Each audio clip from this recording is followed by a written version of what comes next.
वालेकुम क्लास। आज आपका मेरे साथ डिफरेंशियल ज्योमेट्री का लेक्चर नंबर 1 है। आज मैंने आप लोगों को बताना है कि आर्क लेंथ आपके पास ऐसे पैरामीटर क्या होती है। हम आर्क लेंथ की डेफिनेशन देखेंगे, उसका फॉर्मूला देखेंगे डिफरेंट केसेस में। इसके अलावा यहाँ पे आज हम एक और डेफिनेशन देखेंगे कि किसी भी चीज़ को नेचुरल रिप्रेजेंटेशन आप कैसे करते हो, और इससे रिलेटेड एक एग्जाम्पल करेंगे। सबसे पहले देखें आर्क लेंथ ऐसा पैरामीटर कि आर्क लेंथ पैरामीटर की फॉर्म में आपके पास क्या होती है, कैसी होती है। सबसे पहले let x equals to x t be a regular curve on I. आपके पास कोई भी प्लेन है जिसका नेम है आई, उसके अंदर x जो है एक रेगुलर कर्व है आपके पास। एक्स टी का मतलब ये है x का जो फंक्शन है वो in form of t variable है। देन आपके पास कंसीडर कर लें फंक्शन, ऐसा फंक्शन जिसमें s आपके पास इंटेग्रल टी नोट से T D x by D T का मोड इंटू डी टी आ जाए, आप ऐसे फंक्शन को कहते हो आपकी आर्क लेंथ है। ये बेसिकली आपके पास आर्क लेंथ का फॉर्मूला होता है।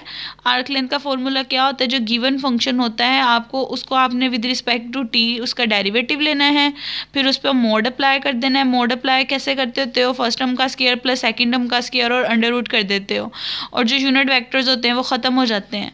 फॉर एग्जाम्पल देखें, अगर एक्स कोई भी आपके पास वेक्टर है एक्स आई ई1 प्लस x2 e2।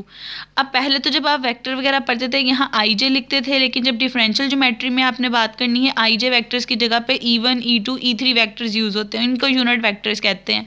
अगर मैं आपसे कहूँ इसका मोड कैलकुलेट करें, इसके मोड कैलकुलेट करने का मतलब ये होगा इसके फर्स्ट वाले कंपोनेंट का स्क्वायर प्लस इसके सेकंड वाले कंपोनेंट का स्क्वायर। यूनिट वेक्टर्स का आप लोग स्क्वायर नहीं लेते, क्योंकि यूनिट वेक्टर जिस तरह आई डॉट आई 1 होता है इसी तरह ई1 डॉट ई1 भी 1 होगा।